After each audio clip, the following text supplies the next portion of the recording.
Greetings and bienvenue, Midnight Crew. Thank you for returning to this broadcast, and welcome to new viewers joining us for the first time. If you like a video, then feel free to subscribe. Spooky highway stories, pictures, or whatever thread.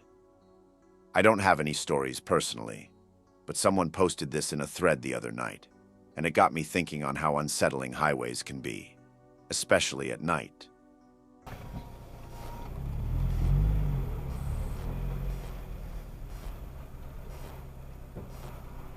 What's going on?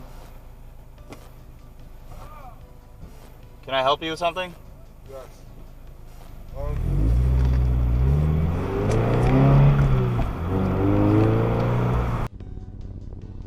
Last summer, I was on a road trip with my brother and our girlfriend's Harleys.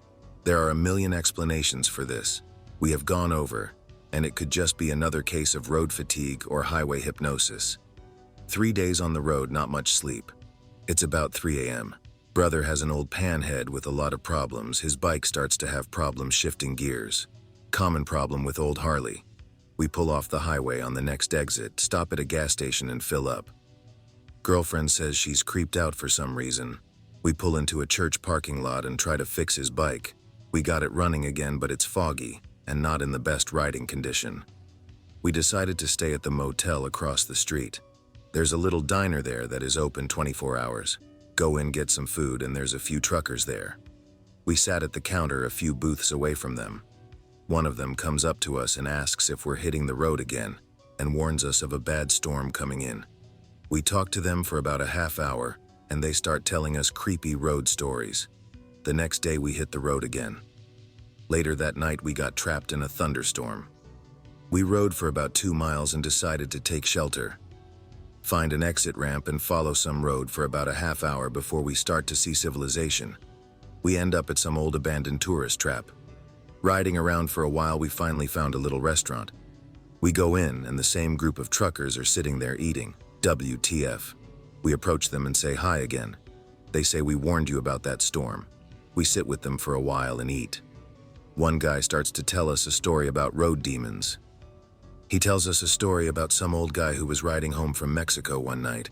It was a cold night in the deserts north of the border. As he rode, he thought of his epic journeys with long-lost friends, and the many nights just like this spent in the saddle. He saw a headlight in the distance or something, and as he continued to ride, he noticed they were tiny little creatures that ran across the road. He described them as dark, tiny spirits. And before he could do anything, they were on his bike. He threw on the brakes and his rear drum swerved and his brakes locked up and he crashed. The trucker then told us that the road demons are little spirits that live on the road and cause all of the problems with motorcycles, for example, when your turn signals fail or your battery goes dead. They throw things in front of your bike, causing potholes. After that, he told us about the rough weather ahead and that demons love that, and told us we should probably just call it a day and head home. We took his advice, and the entire 4-day trip back, we both experienced bike trouble the entire time. It was the ride from hell. Now my bike is a newer bike. It's a 2012 Softail Deluxe with no previous problems except for the occasional dead battery. I still can't explain how we ran into the same guys in such a random location, and I still wonder what would have happened if we had continued on our journey. Creepiest I've ever experienced on the road. Driving with some friends at 2 a.m. in the middle of nowhere, loud music, having fun, doing just over 200 kilometers an hour on a road where you probably shouldn't, especially if there was any traffic. A switch just flips in my head and I get a sudden feeling of absolute terror. I tell the driver and other guys who are still laughing and having fun to slow down. They laugh, then look at me. Must have been something about my face. Driver slows down straight away. Just as we slowed down, a huge-ass elk ran across the road, and we had slowed down just enough to avoid it. A few days later, pretty much the same story, except I didn't feel terror, just a little uncomfortable all of a sudden. There was a speed trap in the middle of nowhere at 4 a.m. I am one of the most rational people you will ever meet. I still think all of this is a coincidence. These things just tend to be memorable and get stuck in our heads. But since then, whenever I get uneasy about something for no apparent reason, I'll just take the hint. Thinking back, I can remember a few situations where I would just stop doing whatever I was doing and it would turn out something bad would have happened. A few years later, driving a rental car across the United Kingdom, they have those overpasses with signs that there might be speed cameras set up. In a hurry, so I'm overtaking literally everyone on the motorway. For 500 miles, almost don't slow down for possible speed cameras at all. Decided to play it safe for this one overpass, for no reason at all. Feeling like I might just be running out of luck. Sure enough, a speed trap is set up there. The only one I saw the entire trip. Intuition, spidey sense, or just random coincidences? Okay, so this is something that I experienced when I was really young. Not a whole lot to tell, but it definitely creeped me out. And some 20 years later, this event is still burned into my memory. It's not that fantastic of a tale, but it's 100% true. So, I was probably about 6 or 7, and my family was making a 10-ish hour road trip across Texas, coming from visiting my grandmother in Odessa, and headed back to our rural home in East Texas. We made this trip a few times a year, and it was never eventful.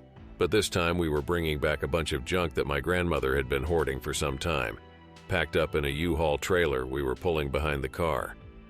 We were on the last leg of our trip, on the east side of Dallas and back in the pine forest side of Texas, maybe a couple of hours from home, when we had to pull over on the shoulder and call AAA or whatever the equivalent was.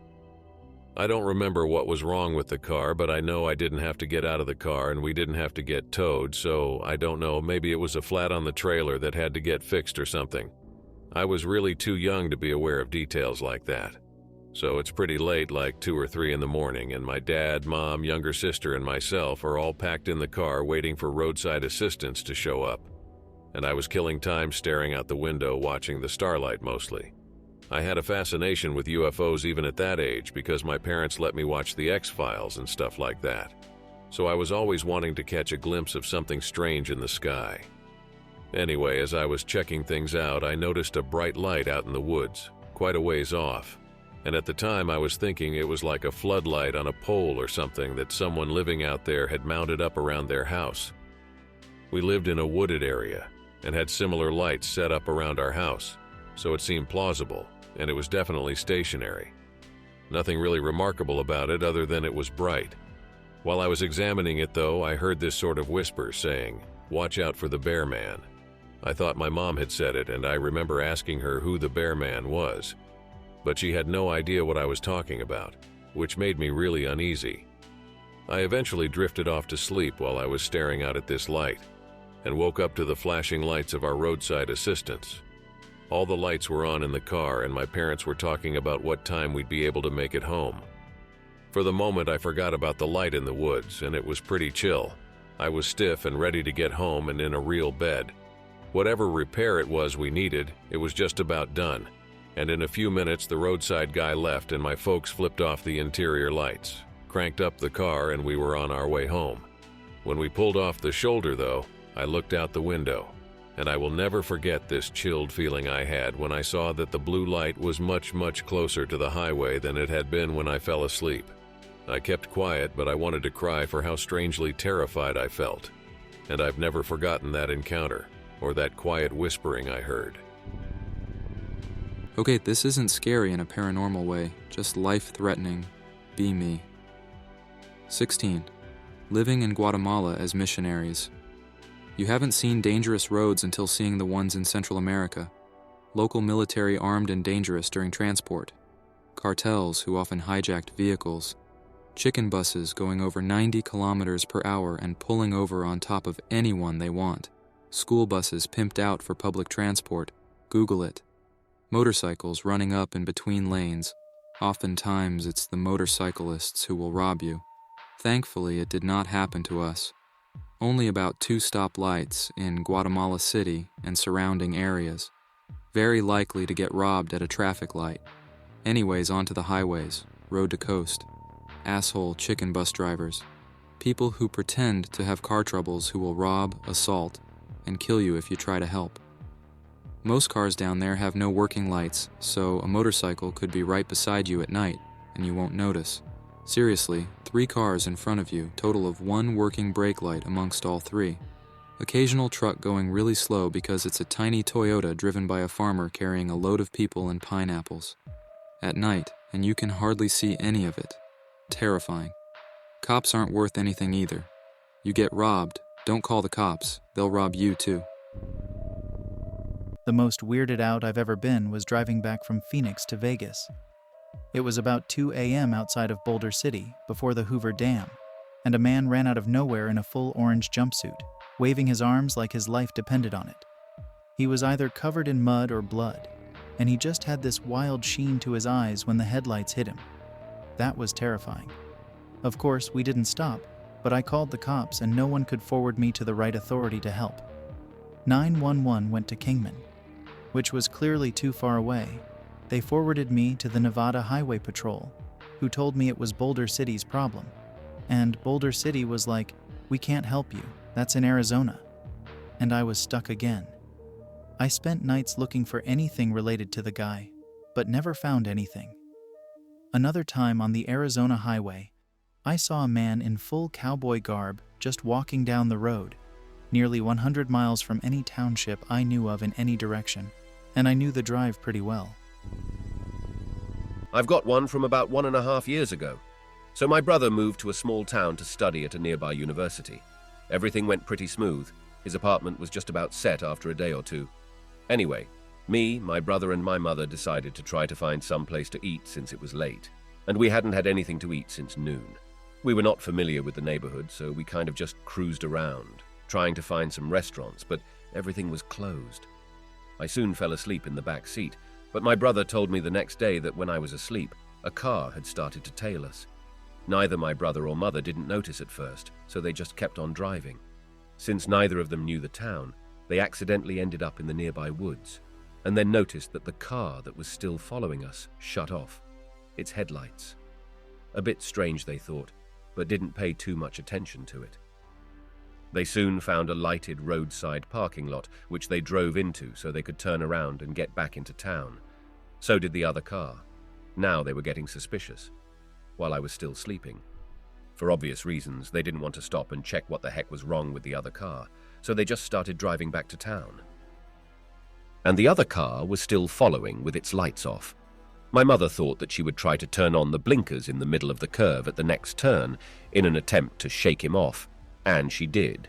And it was obvious that the following car was about to miss the turn, but managed to catch the turn as well. My brother and mother were scared by now, and they didn't want to go home while being tailed. So this kept up for a while until the tailing car drove off. If I had been there, or awake to be exact, I would probably have flashed my phone to signal that they had been spotted or something.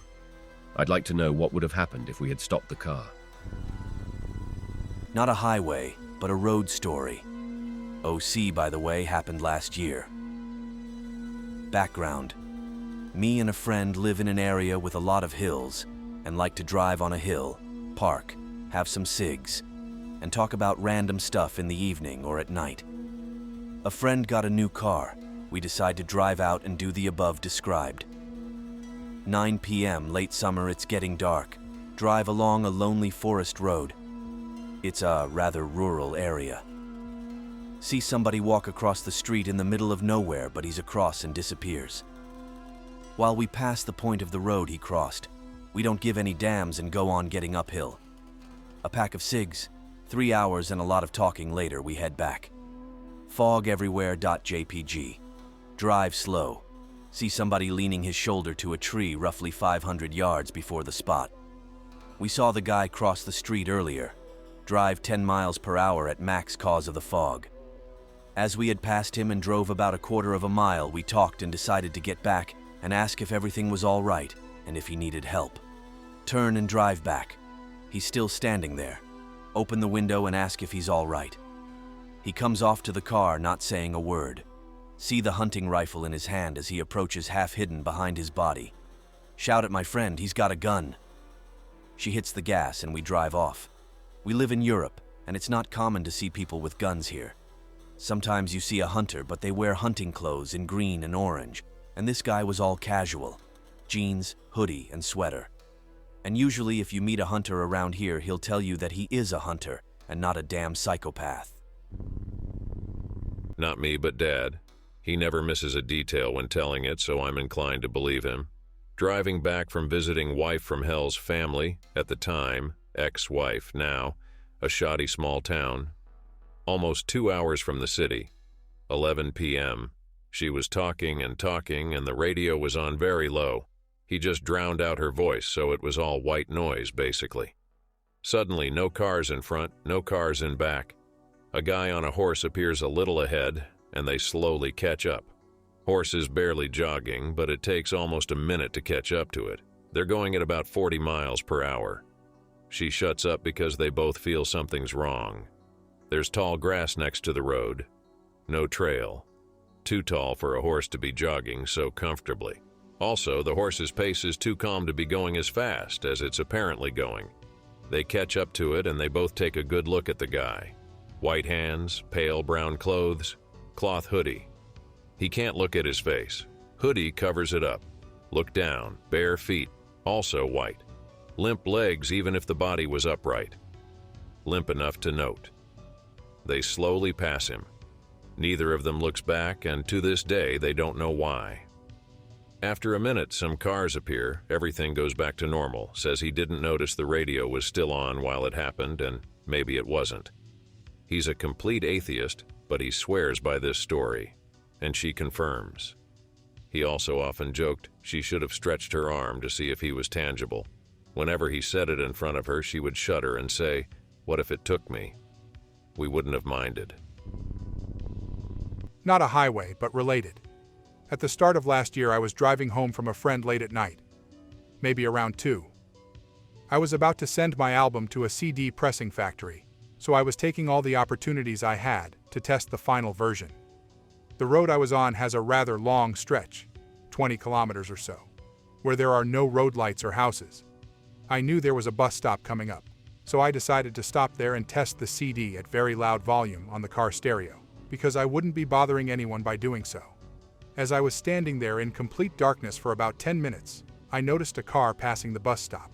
Thing is, the car didn't have any lights on, and it was completely black, with darkened windows. Barely 2 seconds after it had passed me by, it came driving backwards at full speed. In one fluent motion, it parked right behind my car, and 2 big men in suits immediately got out and started running towards me.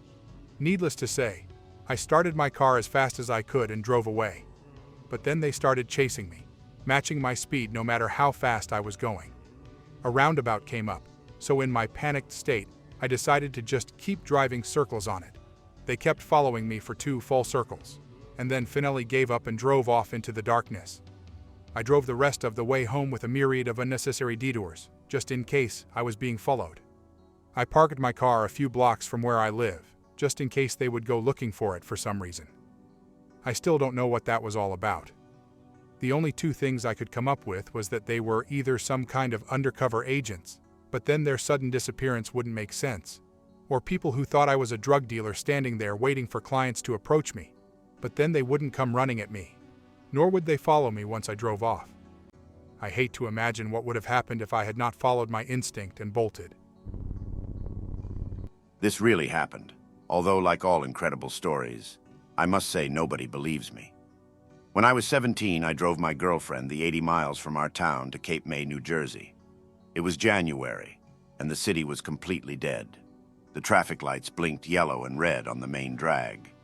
When we went out to the ocean, it was probably 20 degrees, but the water and the beach seemed foggy and nondescript. Some snow was still piled up on the dunes by the road. We got back on the road after dinner to go home, and I took the same roads back. Somewhere around May's Landing, she had to piss, so we pulled over to a gas station. I also took the opportunity to get gas, which meant waiting in the car for the attendant to do it for me. She came back, and we got to driving again, but within about 10 miles, I felt we should turn back. We had driven into a dense forest that we hadn't passed through on the way down. I could barely see the sky, and the guardrails were only those little wire fences with stakes embedded in the dirt. I decided to turn around and try to talk to the attendant. When we got back to May's Landing, we couldn't find the gas station we stopped at. All of them were closed, which was odd, because we had just passed an open and fairly busy one. I decided they had just closed suddenly, and we were confused. Still, when I got into Wawa and talked to the counter girl, she told me we were way off by about 30 or so miles from May's Landing. We were outside of Little Egg, near a town called Tuckerton. We didn't have GPS in the car or on our phones, so I had to buy a map and sit down in the car and figure out where we went wrong and how to get home. By now, Jasmine was very angry and convinced we had gone the right way, but somehow I had gotten us lost at the same time. I also had trouble finding an Exxon around there. We had stopped at an Exxon station. I got us back home fine, but I believe I experienced some kind of missing time. Unsettling. Lurker here. Just popping in to share a creepy story that happened to me a while back as a young tween. Story is 100% legit and might not be considered paranormal, but it still weirds me out and gives me goosebumps when I think back on it. So I'm squished in a teeny two-seater truck with my bro and my mom. We were driving through the more rural part of my city through a canyon, steep, rocky walls on either side with the road crammed between. It's pitch black, and me and my bro are discussing mythical or demonic creatures at the time. I forgot. But I eventually bring up the creature known as the Barghest. A creepy, demonic dog that is rumored to bring about your death after you see it 3 times. Lo and behold, off in the distance the headlights catch 2 glowing eyes, and as we get closer, we catch the shape of a massive black shaggy dog, way bigger than any coyote or even the wild burros that roamed the area. It had pointed ears, sitting erect as it sat calmly on the side of the road. It looks dead at us as we pass, and I suddenly felt very unsafe in the truck and tried to squish myself as far away from the side of the road as possible. People frequently abandon their animals in the more rural areas around here. We even took in a few of them. Could have been someone's pet waiting for their owner to come back, but the way it sat so nonchalant just seemed eerie. Either that or just talking about the Barghest summoned it to us, I don't know. Since then, thankfully, I never saw anything like that again. Road trip from Galveston, Texas to Columbia, Missouri with roommate after spring break.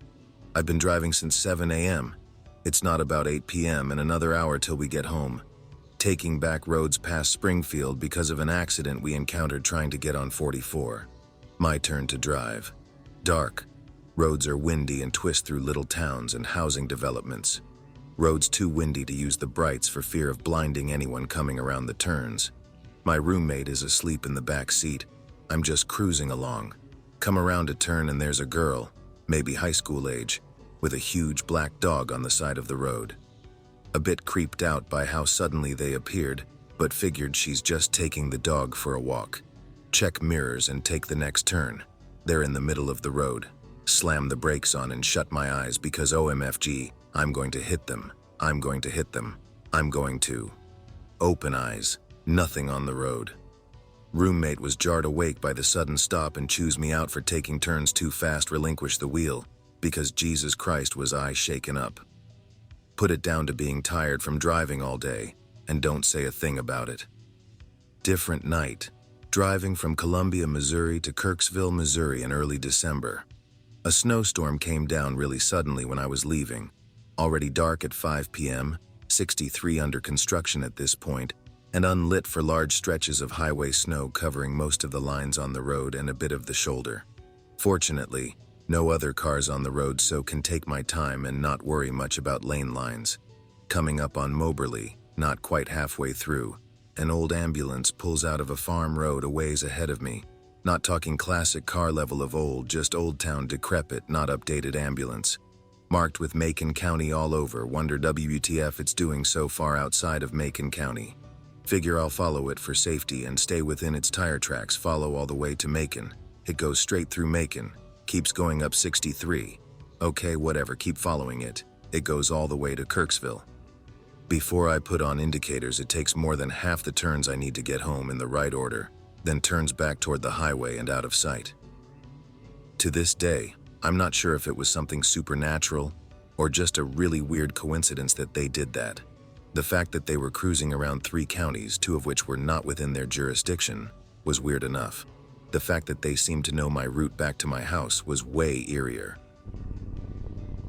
This happened a while back, so I don't remember it all exactly. It wasn't on the highway, but just a shit part of town. be living in a small town, go over to a friend's house, get drunk and watch Arrested Development, Aqua Teens and other stuff, be about 3 or 4 a.m., leave his place, go down the back alley and turn right, then right again. A guy in the road waving hands, pull up and crack the window. Hey man, my wife is hurt and needs to go to the hospital. Sorry dude, I gotta get home. Stepdad needs a car for work. The hospital was like a good 45-minute drive, but ambulance dispatch or whatever it's called is only like 10 minutes away. Oh, come on man, she's hurt real bad. Sorry dude, it's my ass big time if I'm late. He wants to know if I have a phone. I didn't, but even if I did, I wouldn't lend it. Dude, man, come on, she's really sick. I gotta go. I drove away, look in the mirror, and he's calmly walking back down the road. He lived in the bad part of town. A lot of druggies and crime happens all the time there. A big red flag went up when he first said she was hurt, then later said she was sick. I hope that you enjoyed tonight's broadcast. If you enjoyed tonight's story, then please subscribe to the channel as more Greentexts will appear daily. A new broadcast will appear when the clock strikes midnight Central Time.